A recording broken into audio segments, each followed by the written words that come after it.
without any further ado, then I think I'm going to turn it over to David Rosen, who is a longtime supporter of NJOL and adult literacy in New Jersey, never mind adult literacy both nationally and internationally. So I'm really happy that David's joining us today. So take it away, David. Thanks, Eric. Well, first, just a little bit about me. I see many of you who I haven't had the pleasure of meeting before. Maybe I'll meet you at an NJOL conference coming up in 2014. We'll see. Eric, can you switch to the next slide? Yep. For many years, I was the director of the Adult Literacy Resource Institute in Massachusetts, which is part of the University of Massachusetts. It's a professional development organization that serves the greater Boston area, part of a system for adult basic ed support that sponsored by the Massachusetts Department of Education. And I left the university in 2003, and since then I've been an independent consultant with my own firm. And I also am the president of a website, really, called the Media Library of Teaching Skills that I'll tell you about very quickly. Actually, Eric, I don't know if you can click on that link. If not, that's okay. You'll all have a chance to see it later. But the Media Library of Teaching Skills, some people call it MLOTS, some say lots, referring to the number of videos that we have on the site, is a video window on other teachers' classrooms. So it's an opportunity for you to see what other teachers in Massachusetts and Vermont, and perhaps eventually in other states, are doing in their classrooms. And the videos are usually standards related, usually to the state standards in Massachusetts or Vermont. And they have accompanying print materials so that you'll get to see the lesson plan that the teacher developed for the lesson. So let's skip on to the next slide, Eric. Here's what we're going to do today. We have about 55 minutes together, so not a lot of time. The introduction we've just finished. I'm going to give you the focus questions in just a minute. I'm going to tell you the background on this particular project that I'm going to be presenting. ASE, most of you have figured out, is adult secondary education. And this is a project that's really focused on writing instruction that takes the form of videos that are on the web and that are free. So these are, you'll in a little while, you'll get an actual list of these videos that you can then take a look at for yourself. The idea here is that there is just an incredibly expanding number of online instructional videos on YouTube and on other sites, but mostly on YouTube.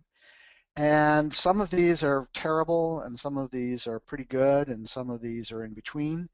But many of them are useful depending on your context. So I started looking at videos in math about a year and a half ago and produced a pretty long list of math videos, about 21 pages, including the introduction. And this year I decided to focus on writing videos, and particularly writing for high school equivalency. In the case of New Jersey, I believe you're continuing the GED. Is that right, Eric? Continuing the GED test in 2014? There's going to be a buffet of potentially 3 different tests. Oh, really? Yes. Wow. Okay. That's subject for a different webinar, but we're going to 3 different tests. Okay. So these videos may be useful for any of the 3 tests. Not all of them, but many of them. So that's the focus of this webinar, ASE and college preparation writing instruction videos. So we'll look at, very quickly look at the draft of the video reviews, as well as the draft of the actual list of videos. And these are works in progress. I'm hoping over the course of the next year that we will be adding other videos to the list and more reviews to the list of video reviews. So then I'm going to give you some focus questions at the beginning, but we're not going to discuss them until after we take a look at these things, and then we'll focus on the questions. But I wanted you to see them in advance so you have a sense of where we're going. And then the last thing we'll do is we'll take a look at a video and very briefly discuss it. So next slide, please, Eric. Here are the focus questions.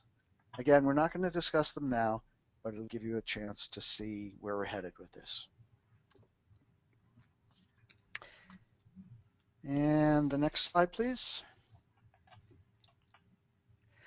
So here's a little background on this project. There were several things that led me to take an interest in writing. The first was I visited GED programs earlier this year in California, Florida, and Pennsylvania, and I talked with teachers and with students in the programs. And I asked the students how they were preparing for the GED, and most said they tried to go to class when they could. And I asked, do any of you do any learning online? And the younger students said yes, and the older students said no, and a few of the older students said no and no way. I'm sure some of you have experienced this, but it was very interesting to me what a large percentage of the people under the age of 30 were doing. So I asked them, okay, you go online, where do you find websites? And they said our teachers, suggest websites to us. And then I said, do you ever search for instruction yourself to prepare for the GED? And most people said they did. And so I quite naively said, so what do you do? Go to Google and type in GED or GED writing, something like that. And they looked at me like I was from another century, which I am, and said, Google? No, that's old. Oh, well, how do you do it then? Oh, we go straight to, and some of you are thinking, what can he possibly mean here? But some of you may have guessed, straight to YouTube. That's right, YouTube is the new search engine of choice for lots and lots of young adults and even younger. So what do? Well, they're looking for videos. They're looking for instruction by video. This is new in education in the United States, and just within the past perhaps 3 to 5 years. But it's big. And so I suggest that you ask your students, how many of you go online? Anybody ever go to YouTube? Do you look for instruction? And see what they say. Anyway, that was an eye-opening experience for me. So I decided to go online and see what I could find. The second influence was the new high school equivalency exams, and all three of them are focusing on writing, persuasive writing. The GED in particular has what's called reasoning and language arts, and it is actually a reading and writing test combined. You read an argument, a piece of persuasive text, and then you create your own argument. And although right now I don't think there are any free online instructional websites specifically focused on GED 2014, I think we can expect over the next few months to see a lot more. And so I'm hoping that what we find is an increasingly focused set of videos and perhaps even more engaging videos. We can hope. Okay, a third thing, and I'm sure most of you are aware of this, all three tests, the GED, the TASC, and the HiSET, and for that matter, the PARC when it's available. It's not yet, but it's a possible fourth choice for states to consider, are all based on college and career readiness standards and based on the Common Core state standards. So this is interesting. This has raised the bar in terms of the standards, at least. And if that is reflected in terms of the cutoff scores on these tests, which I don't think it's going to be in the first year, so don't anybody panic. I think things are going to be fine in 2014. But I think steadily after that, that the bar is going to be raised. And so that raises an interesting problem for every program, which is how do you help people reach a higher bar when you don't have any more money to offer more instruction? And even if you did, maybe your students, many of your students, your working students, wouldn't be able to come to class more hours per week. So how do you do that? And so the obvious answer is the learners themselves have to spend more time on task, doing what most people have described as homework or some variation on that. So one interesting possible solution to this problem is increasing time on task through videos, videos that students watch on their own time, but that are well integrated into what's happening in the classroom. Notice I didn't say watch videos instead of going to class. I strongly believe in a blended model. And so the whole issue here is what to do with free instructional online videos so that they're integrated with what you're doing in your classes. And then the last inspiration is something called the flipped classroom, which perhaps most of you have heard of, maybe everybody's heard of. And I'm wondering, in fact, when we get to the discussion period, or even before then, if you want to add this in, if anyone is actually using a flipped classroom model, experimenting with the flipped classroom model, please let us know and tell us what you're doing. There is beginning to be some interest in adult ed. I was presenting at a conference last week, the NCTN conference in Rhode Island, National Conference on College Transition. And I was very interested to see the participants in my session. 8 said that they were experimenting with a flipped classroom.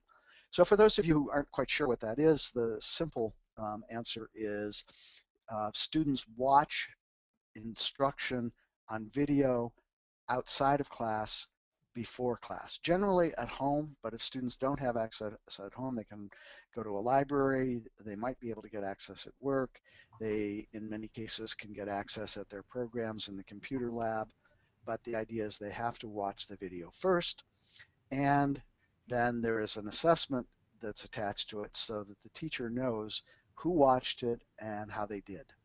And then the teacher works with the students who didn't get it and maybe even match students who did understand it really well with students who didn't, so that there's some peer tutoring going on. David, This is, mm-hmm. Elizabeth has chimed in saying that she's been using the flipped classroom for her developmental English class for the last year or so, and it's worked fairly well so far. Oh, great. Well, Elizabeth, I certainly would like to hear more about that. In fact, I was asked today by a national technical assistance group representative who is in adult ed, who is using the flipped classroom. So I would definitely like to hear from you and understand better what you're doing. So, okay, let's go to the next slide. So I decided in order to explore online writing instruction videos, I needed help, and especially I needed help from high school equivalency teachers who were teaching writing, and also people who were preparing people for college, but adult educators. So I posted a message on a national community of practice called LINCS, L-I-N-C-S. If you don't know about LINCS, well, we probably don't have time to talk about it today, but it's a great resource, free resource for you. And if you just Google LINCS, you'll find it. And then there are a bunch of communities of practice, one of which is reading and writing. So I posted a message with an invitation to see if there were teachers out there in the great world of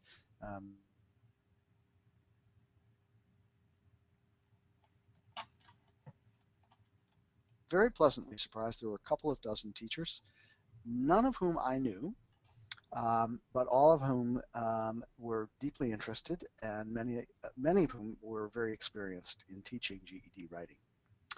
And then we began to work, and it sort of settled into about a dozen teachers who were quite serious about this and ready to go to work. So we formed a Google work group. There are lots of choices for work groups, free work groups online. We chose Google because we were interested in a suite of things that Google makes available. We wanted to be able to have a threaded discussion group and also have documents. Eric, I'm getting a little echo. Oh, I don't hear any echo on this side. Okay. You had dropped out. You had dropped out for about 10 seconds or about a minute ago, but you sound good now. I sound good. Okay. So the first task, once we formed our group, was to agree on a review form. So we worked that through in a relatively short period of time, 2 to 3 weeks, and came up with a great review form that we all agreed to use. And incidentally, if anybody's interested, let me know. You can email me and I'll be happy to send that to you. And then the next task was finding the videos. I already knew some, but I wanted some help in identifying as many as possible. So everybody began to search YouTube and other websites, and we did use Google, in fact, and came up with a pretty good list of free, short, generally short, videos for writing instruction. We also came up with a few professional development videos for teachers who were teaching writing. Not specifically adult secondary education teachers, but some of them are quite good and quite relevant. So let's go to the next slide. Okay, Just to give you an idea. Many people are hearing the echo apparently, so I'm going to try to deal with it behind the scenes. So sorry about that. Oh, okay. I guess I'll just continue talking. Yeah, and then I'll try to figure out eventually something. Yeah. We'll be able to say, oh, no more echo. So on this slide, you'll see the link, which will take you to the list of videos. We're not going to click on it right now. You'll be able to do that. And it's organized into the two kinds of videos I mentioned, instructional videos and professional development. Most of them are direct instruction for adult learners or for learners. The last page only is professional development videos. And let's see, the next slide, Eric. So just to give you an idea, there are lots of different categories of writing, and these are some of the categories. There are videos that give advice on writing, generic advice on writing. There are videos that cover how to really focus on your audience, who you're writing for, and what does your audience need. There are lots of videos on kinds of writing, ranging from personal writing to work-related writing to academic writing. Most of the videos in this list are academic writing. They're really videos that are intended to prepare you for high school equivalency exams and for post-secondary education. There are videos on style. There are videos on grammar and usage, on punctuation. Some people separate those out. And some nice videos on editing and proofreading. So the next slide, please, Eric. And then just a few weeks ago, I did the first draft of the reviews that people did. Every video that appears on this list was reviewed by at least 2 of the teachers. Some were reviewed by 3, and they're rated. So you can very quickly go through this and pick out the ones that you're interested in that have good ratings. We did not put reviews on this list of the ones that didn't get at least 3 out of 5.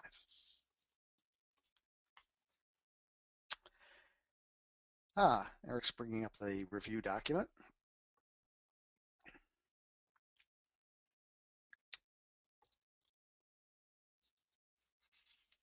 Oh, actually, no, this is not the review document. This is the list of videos document. That's the reviews. And notice it's draft 1, and we just finished it. And we will be adding videos to this. So as we do, I will post to the reading and writing list on links whenever we do a revision.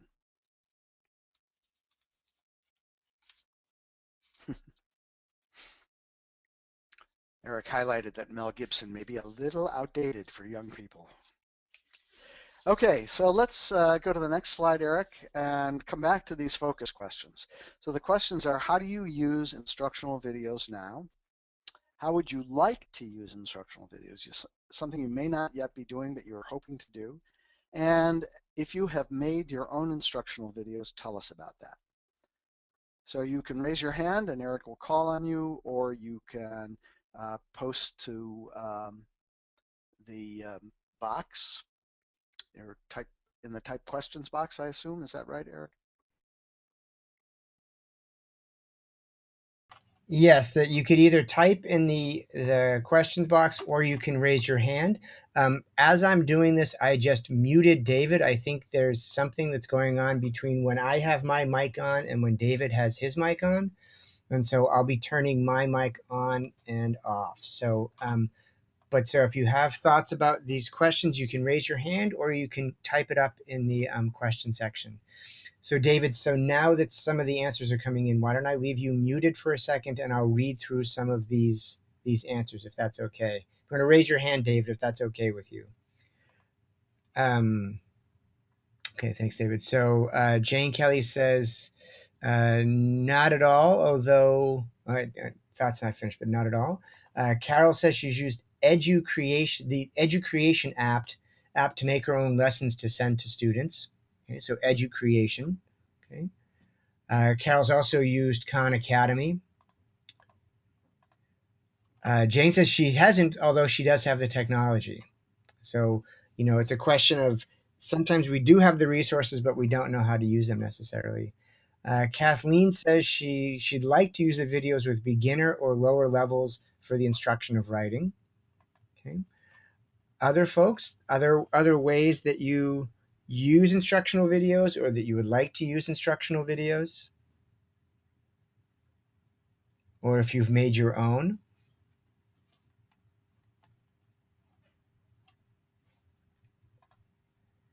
Laura's also used Khan Academy and Edu Creation. So Khan Academy and Edu Creation is coming up a lot. Kathleen says no. Judy says that she would truly enjoy the flipped classroom idea where students preview of a video prior to the writing lesson. But, and this is a logistical hurdle, to use videos in her current setting, they need a special administrative internet card to access YouTube. I know this comes up a lot in terms of how the access is going to work. Elizabeth says she uses videos in her classrooms for the flipped class. In class, she uses other people's videos. There's so much great material out there already. I have also created a couple of videos, mostly for help with technology and for faculty professional development. Yes, the nice thing about technology videos is you can make a video of a screencast and walk people through the actual process of logging on and using the materials. Okay, so Angela says she's used other videos to complement a lesson or with a Moodle instructional lesson, and she's had students create their own video in which they had to do some preliminary research. Again, this is a great thing about modern technology where the students can capture what they're doing and make that part of the learning process as well. Kathy goes back to this issue of access where she says that the school blocks many websites. It's a problem because we cannot access things like YouTube in the classroom due to security controls, and there's an emoticon frowny face. So I'm going to turn it back over to David for him.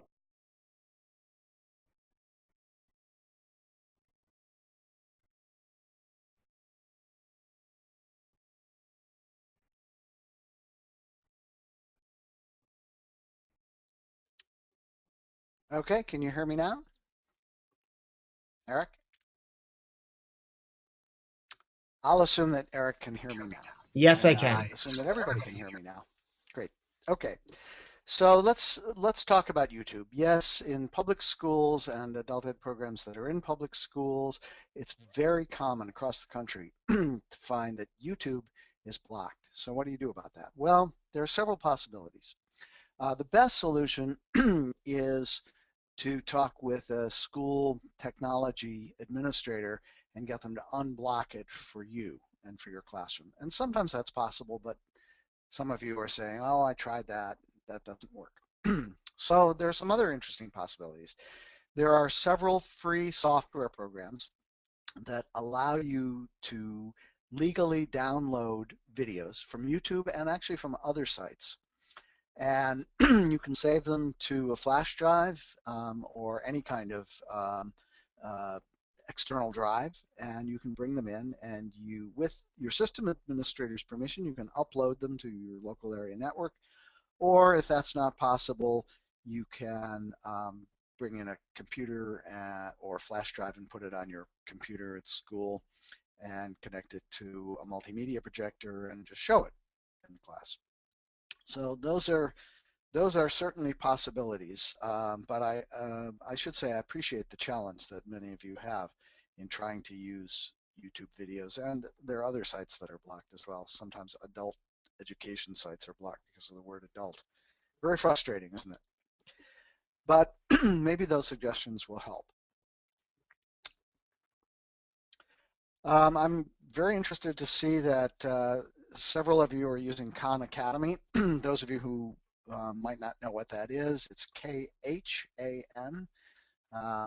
It's named after Salman Khan, the guy who developed it, and it's a huge free set of online math, science, social studies, and growing resources that cover very, very basic skills, adding and subtracting whole numbers in the math, for example, all the way up through calculus.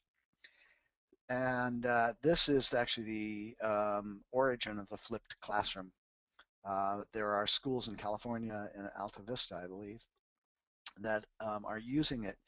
They flipped the whole school, and they're using it in math. And the students watch the videos at home. They come into the classroom, and then the teacher works with those who didn't get it and who need more help, or assigns other students to work with them. Okay, any other comments, Eric? Any other questions? None that I see right now. Nope. Okay, so let's actually watch a video. We're going to watch a video called How to Write a Great Argument. This is not designed specifically for adult ed. There are, I think we found no instructional videos that were specifically designed for adult ed. We found several videos that my colleagues, my teaching colleagues, thought were suitable under certain circumstances for certain groups of adult ed, adult secondary ed, and transition to college students. So we're going to watch this. It takes, I think, 6 or 7 minutes, something like that. And then as you're watching it, think about, would you use this video? And if so, with what kinds of students, and how would you use it? Okay, so I'm gonna Okay, mute. Eric, I'm gonna let's just mute watch the Dave. video. Yep, I'm gonna mute David. Hopefully that'll prevent the echo, and then I'm gonna start the video.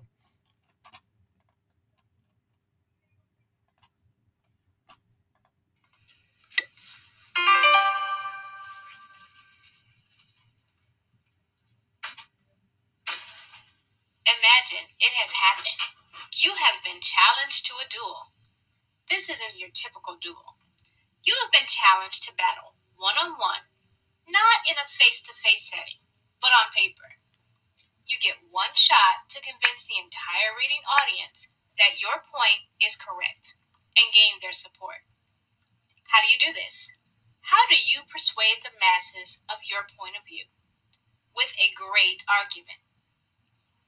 There are a number of times we may be asked to present a written argument, both in academia as well as in real-life settings. Academic arguments are sometimes called for in courses analyzing stances taken in history, or perhaps during a speech class where you have to give a persuasive presentation, or even when solving case study problems in business, engineering, and clinical courses. In our everyday lives, we present arguments when writing our politicians, explaining our side in disputes, and even encouraging friends and family members to support causes that are near and dear to our hearts. There are 6 steps we can follow to build a great argument. The first step is making sure to get the question or topic right. Have you ever been in a situation where someone is passionately trying to persuade others of a topic that really isn't an issue in the first place? Have you ever asked someone a specific question and their answer addressed a completely different topic? As annoying as those instances are, we can find ourselves doing the same thing if we are not careful in arguing our topic. The best way to be sure you are dealing with the correct topic is to make the topic a part of your thesis statement.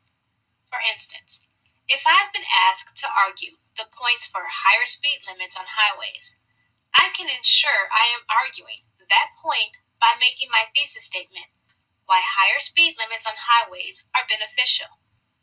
This will keep me more focused than if I made my thesis statement why cars are well equipped to handle higher speeds on the highway.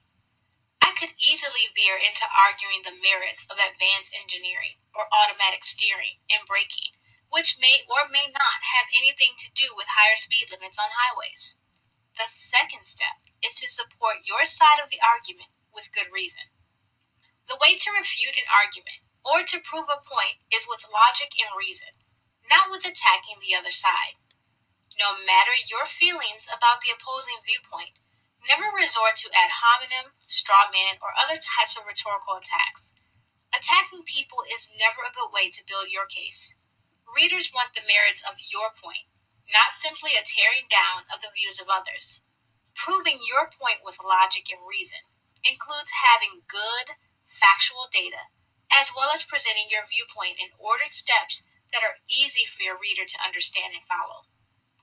The third step is to use good support that will seem valid and unbiased to your reader. Present support from a variety of sources. This includes the use of definitions, statistical analysis, facts, testimonials, historical precedents, and any other information that will be relevant to your topic and your point. It is important to use sources your reader will find credible and as free from bias as possible. Remember to always cite your sources. The fourth step is to deal with disagreement. Sometimes there are valid and legitimate arguments against our thesis. It is more powerful to acknowledge and deal with these issues than to ignore them. Let the reader know you understand arguments against your stance. Acknowledge those arguments specifically. Then address how your view overcomes those objections. You may also have to deal with myths, folklore, and wrong conclusions. Give credible and factual information as to why these points are incorrect, but be sensitive to individuals who may have held these beliefs and thought they were true. The fifth step is to be clear, yet concise. More words don't make your argument more believable, and using too much information can leave your reader confused. Use as few words as necessary to convey your point. This doesn't mean leaving out important information, just ensuring that everything written is germane to your topic and your point. Step 6 is to write a good essay. Your essay should be well written. This means having a strong opening paragraph that addresses your thesis and gives the reader a good introduction to your stance on the argument. You should have a good body for the essay, meaning each main point should have its own paragraph. There should be a good mix of bodies of evidence supporting each main point, and every main point should go back to your overall thesis. Finally, you should have a strong concluding paragraph that reminds the reader of your overall thesis and main points, and leaves the reader with something memorable from your topic. Don't forget to do a good final edit of your paper. Sloppy work is far less persuasive than more polished thesis. Let's recap our 6 steps to writing a great argument. Number 1, make sure to get the topic or question correct. You get no points for effectively arguing a case you weren't asked to make. Number 2, support your argument with good reason. Focus on developing the merits of your case instead of attacking the views of others. Number 3, use good support for your view. Use sources that are varied and have merit with your reader. Number 4, deal with disagreement. Acknowledge valid points against your argument and deal with them in a forthright manner. Number 5, be clear yet concise. Use only the number of words necessary to make your point clearly to the reader. Number 6, write a good essay. This means follow the steps of good essay writing, including having a good opening paragraph that introduces your topic and the stance you are taking, a good body of main points backed up by cited research, and a strong conclusion that reinforces your thesis statement and leaves the audience with something memorable. By following these steps, you will be well on your way to writing a great argument. David, I'm going to turn it back over to you.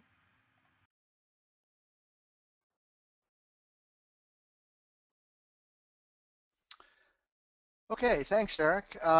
So here's our discussion. We want to talk for a few minutes about this video, and if we have a little bit of time, we'll watch at least part of another video. So the question is not these discussion questions, Eric. It's a little further down. Would you use this video? If so, with what kinds of students, and how would you use it? So you can raise your hand or you can type into the question box.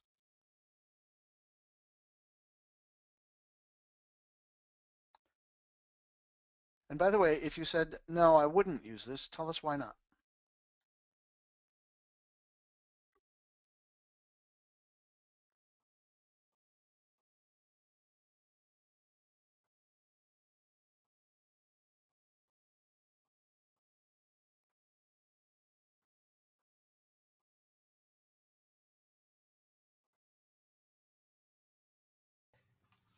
I'm going to unmute myself for a second, hoping it's not going to cause too much of an echo. Um, but as David said, you can either type in here or I can unmute you and you can talk to David and everybody else directly about your feelings about this particular video and what the implications might be.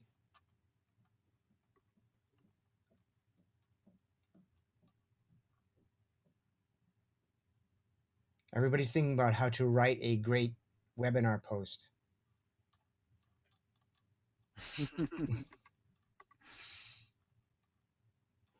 Okay. Julie notes, this would be helpful to show students how to organize an essay. I think I could use this in a flipped classroom as well as a group setting to discuss as a whole. Mm-hmm. Jane says, no, it seems a little advanced and not enough specific examples.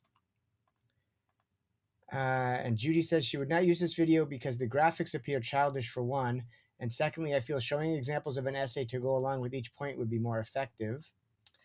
Meg has a different perspective. She thinks she likes the video and thinks it would be helpful for students. Kathleen is in the camp that she thinks that it's too advanced for her students. And Elizabeth says she might use the video, but she'd be less likely to do so than one that is clearly aimed at adults. The content is good, but my students can be sensitive sometimes to baby stuff.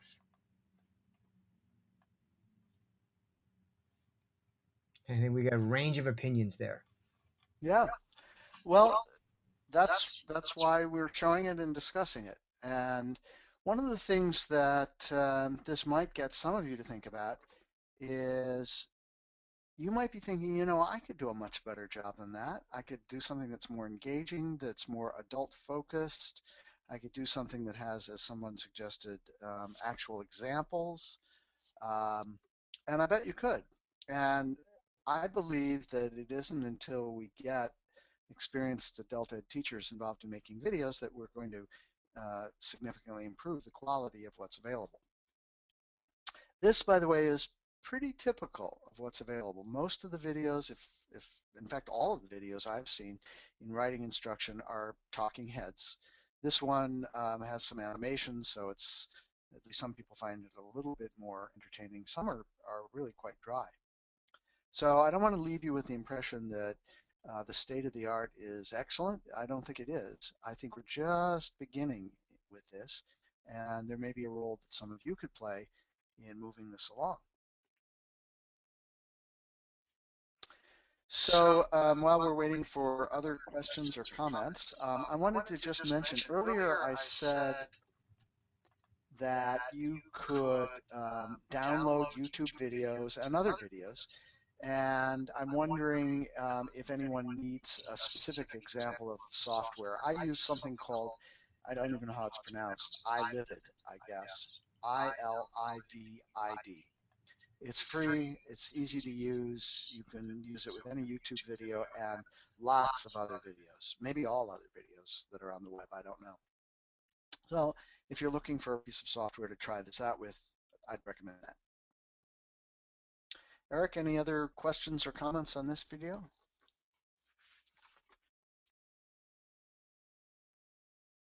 Yes, David, I just muted you because that echo came back a little bit.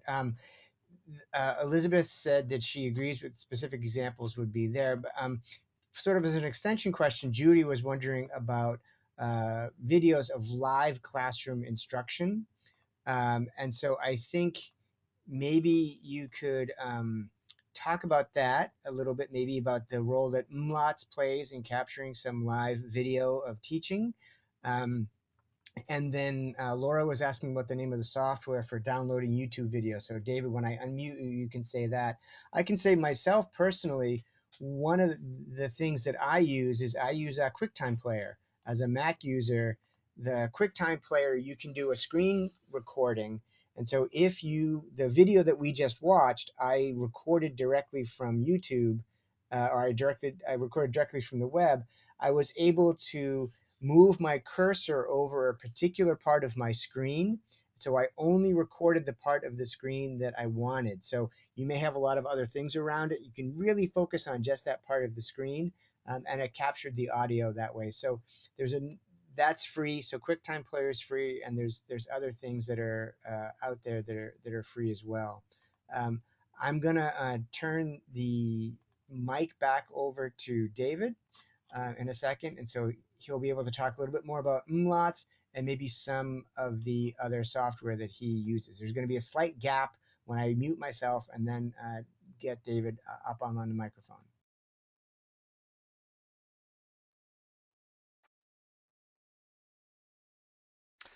Thanks, Eric. Okay, so the name of the software that I use is iLivid, ILIVID. If you just Google that, their webpage will come up. You can download their software. Then you go and find the video you want. You type in the web address of the video, and that's basically it. You have to tell the software where you want it saved, to your desktop or your downloads folder or wherever you'd like. And then you run it right off your desktop, or you can save it to a hard drive, a flash drive, whatever, a portable drive of some kind, and bring it in. It's pretty simple, actually. Okay, Judy. First of all, I want to say how much I agree with you that it is much, much, much more interesting to learners to see a learning situation where there are other students. So talking heads are by and large not the ideal way to go in terms of instructional videos. And so by way of example, I'll tell you a funny, maybe not funny, but at least instructive story. The mlots.org website is a professional development website. It's designed for you, for teachers. And we go to classrooms and we do authentic videos of lessons in the classroom, and we edit them down. So most of the videos are short, ranging between 4 and 15 minutes. But they are authentic, real students, real teachers, real lessons, and connected to the lesson that was taught the day before and the one that's going to be taught next. And one of these, well, what happened is about a year and a half ago, somebody suggested that we put our videos on YouTube as well as on our own website. And I thought, well, that's not really necessary, but okay, I'll give it a try. And I did. And here's what happened. We got a few more hits on some of the videos, but one of the videos suddenly took off, and now it has almost 100,000 hits. Now that doesn't mean 100,000 people. It might mean somewhere between 10,000 or so people, but that's still a huge number. And you might be thinking, are there 10,000 writing? This is, by the way, on writing the 5-paragraph essay for the current GED test, the 2002 series test. So you might be wondering, are there 10,000 GED writing teachers? And the answer is probably no. And what's really going on here is teachers are not necessarily accessing this. Students are finding this. And we know this because the students are commenting. And if you go to YouTube and you search for the MLOTS Adult Education channel, you can see the same video you can see on mlots.org. But you can also read the comments from the students. And what they say is, this is a great teacher. I love the way she teaches. I learned so much from her. I watched this video 8 times and then I took the test and I passed it. Thank you. You know, it's really quite astounding. And yes, indeed, she is a good teacher. But part of it is exactly what Judy said. This is a classroom. And so partly because it is a classroom with real learners, and partly because of the teacher's style, when students watch this, whether they're enrolled in GED programs or not, I think many of them are not actually enrolled in GED programs, they're studying on their own. But when they watch it, they feel part of that classroom. They feel like they're sitting at the table. And even though they don't get a chance to interact, they feel part of that learning experience. And it is definitely much, much more motivating. And I would love to see direct instructional videos for students that were done in classrooms, in authentic classrooms. So thanks, Judy. I think that's a really important point. Are there other questions or comments, Eric? Not right now, nope. Okay, so let's just watch a couple minutes maybe of the next video. This one is called What Are Misplaced Modifiers and Dangling Modifiers?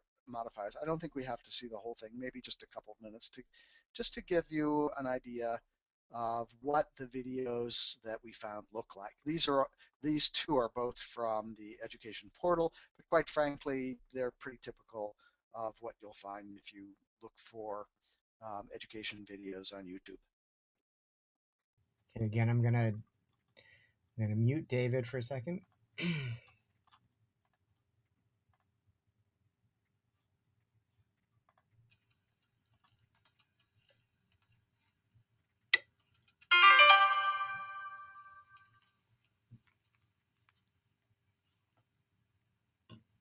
When you're writing, you're the king of your kingdom, but your kingdom is an island.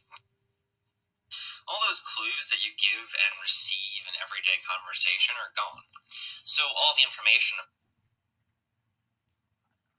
person gets to understand what you're trying to get across has to be there on the page. And it has to be ordered in a way that makes sense. You can create any kind of argument or reality that you want on the page, but it's your responsibility to make the reader understand you, or your thoughts and feelings won't have their intended effect. One way you can better ensure that your thoughts and feelings make sense and have their intended effects is to recognize dangling and misplaced modifiers. So what's a modifier? A modifier is a word, phrase, or clause that modifies or describes another word. So an adjective or an adverb are modifiers because they change the meaning or add detail to another word or words, as in the Tin Man and the Cowardly Lion. Tin and cowardly are both adjectives and modifiers. But this is English, so it's going to be a lot trickier than that, but also funnier. Misplaced modifiers. A misplaced modifier, like it sounds, is a modifier that finds itself in the wrong part of the sentence. Take this. The fisherman left his live sack of bait on the dock. Well, live is the adjective modifier here, and it's misplaced because it's modifying the word sack, implying that the sack is alive. The intended meaning is for the bait to be live. So the correct fix would be the fisherman left his sack of live bait on the dock. Now take this misplaced adverb modifier. We ran from the hideous mutants we saw quickly. Okay, so the modifier here is quickly, but it's in the long location. As it's written, it says that you saw the mutants quickly, not the speed with which you're running from them. So to fix this modifier, put the adverb back where it makes the most sense. We ran quickly from the hideous mutants we saw. Likewise, entire phrases can be misplaced, creating confusion. Take this. The gunslinger emptied onto the dusty ground the shells from his revolver. As written, it seems like the gunslinger, rather than coolly emptying his spent shells onto the ground, is instead emptying himself onto the ground. Put the modifying phrase in the right place to make him a hero again. The gunslinger emptied the shells from his revolver onto the dusty ground. Dangling modifiers. Your teachers in the past may have accused you of writing them from time to time. Mine certainly has. A dangling modifier is just like a misplaced modifier, except that the thing it's supposed to modify is missing. The modifier sits alone, modifying nothing, dangling its feet off the edge of a cliff. Don't leave it hanging. Here's an example. Dreaming of the future, the possibilities were limitless. Well, that sounds very nice, but who's dreaming here? Someone? Everyone? We don't know, hence the modifier dangles. Sentences with dangling modifiers often start with a gerund verb, that's an ing word, a preposition, or a descriptive phrase. Even professional writers do it once in a while, though they certainly don't mean to. Take this example from the New York Times Magazine. If elected, Obama's main opposition will not come from the Republicans. Well, if elected is the modifying phrase here, but again, it appears unclear what it's modifying. Is Obama's main opposition getting elected? Clearly the writer meant Obama. Here's the simple fix. If Obama is elected, his main opposition will not come from the Republicans. All right, I'm going to turn it back over to David.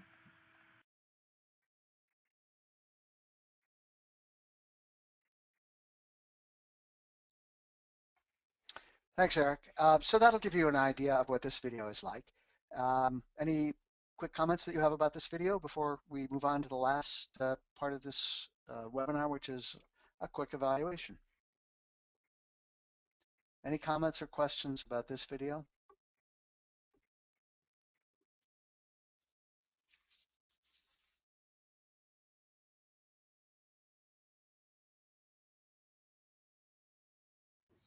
Doesn't look like it right now, David. So maybe you can keep moving. So let's, Eric, let's go to the last slide, the evaluation. And I'm interested in knowing what you found most interesting in the webinar. I'm interested in what you might like to see as a follow-up to this webinar. And think about, is there one thing that you would like to take away from this to your students or to other colleagues at your program? And then if you think of something else, or if you have some recommendations for me, please note my email address and send me an email. I'm really good about reading and responding to email.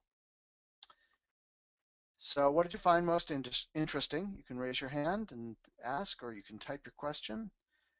What would you like to see as a follow-up to this workshop? I noticed some of you said that you were interested in writing instruction for low-level students. I don't know if that's something that you'd be interested in having someone do. And then what specific thing or things would you like to take back to your students from this? Okay, David, I'm going to mute you while I read some of these responses. Okay. Okay, and Darnell, I'll get to you in a second. I see your hand. So Jane Kelly says that she prefers the PowerPoint on Chomp Chomp at this point. I don't know if any of you know Chomp Chomp is kind of a general language arts website that they have lots of free things available at Chomp Chomp. Julie said that the most interesting thing was the resources such as the websites given like links, iLivid, etc. And again, we'll be sending the PDF out, so some of these resources listed you'll be able to follow up on. Carol would be interested in finding out about how to design a flipped classroom using these videos. So maybe that's something that NJAL can explore is, in particular, what does it mean to really work through the flipped classroom? Meg says that she teaches level 1, so she'd like to hear more about teaching low-level students. This is certainly a question that ran through this in terms of what level these would be appropriate for. Kathleen notes that using videos can enhance whatever you're teaching, given you use the correct videos. And I think, as David said, this is going to take it takes a little bit of legwork, right? That you need to watch the videos yourselves and kind of think about which classrooms that you work in that they're going to be most appropriate for. Some of you have noted that your students may be sort of suspicious about stuff that looks a little bit younger, so you have to be careful about that. Johnny mentions that MLOTS was a resource that unaware of and that he thinks it can be useful. Kathy notes that the impressive thing is that there are resources available for students to pursue their education on their own clock in addition to what they are requiring in the classroom. I will add, as part of that, I think the big thing is providing sort of lighthouses so that when students go online, that they have ways of doing it efficiently and productively. Some students, once they have digital access, don't necessarily know how to get where they want to go. Amy says she's interested in using the flipped classroom, but she was unaware of it before. Janine says more about teaching adult ESL and civics.